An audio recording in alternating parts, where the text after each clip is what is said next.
Air অ্যাম্বুলেন্সের কারিগরি ত্রুটির কারণে শেষ মুহূর্তে পেছালো বিএনপি চেয়ারপারসন বেগম খালেদা জিয়ার লন্ডন যাত্রা। তাকে লন্ডন নিতে আসার কথা ছিল কাতার সরকারের রাজকীয় এয়ার অ্যাম্বুলেন্স। তবে শাহজালাল আন্তর্জাতিক বিমানবন্দরের এক কর্মকর্তা জানিয়েছেন, এবার আসছে না আগের এয়ার অ্যাম্বুলেন্স 319। শেষ পর্যন্ত কাতার সরকার ব্যবস্থা করতে না পারলে আনা হবে অন্য দেশ থেকে।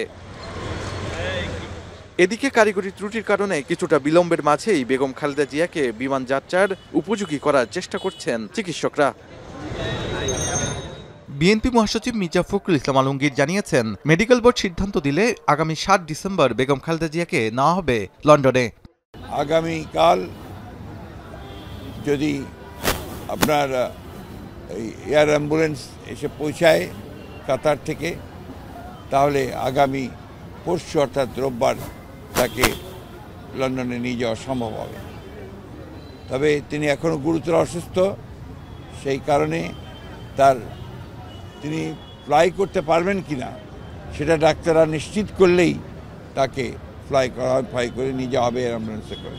দেশের যে সংকটময় মুহূর্তগুলোকে যেন তার অভিভাবকত্বে আমরা সবাই অতিক্রম করতে পারি, সেই দোয়া আজকে বাংলাদেশের মানুষ তার কাছে আল্লাহ তাআলার কাছে চেয়েছেন। এরই মধ্যে যাত্রাপথে যে কোনো প্রতিকূল পরিস্থিতি মোকাবেলায় যাতে সর্বোচ্চ চিকিৎসা নিশ্চিত করা যায়, সে অনুযায়ী সব ধরনের প্রস্তুতি নেওয়া হয়েছে বলেও জানান বিএনপির মহাসচিব। গত ১৩ দিন ধরে রাজধানীর এভারকেয়ার হাসপাতালে চিকিৎসা নিচ্ছেন বেগম খালেদা জিয়া।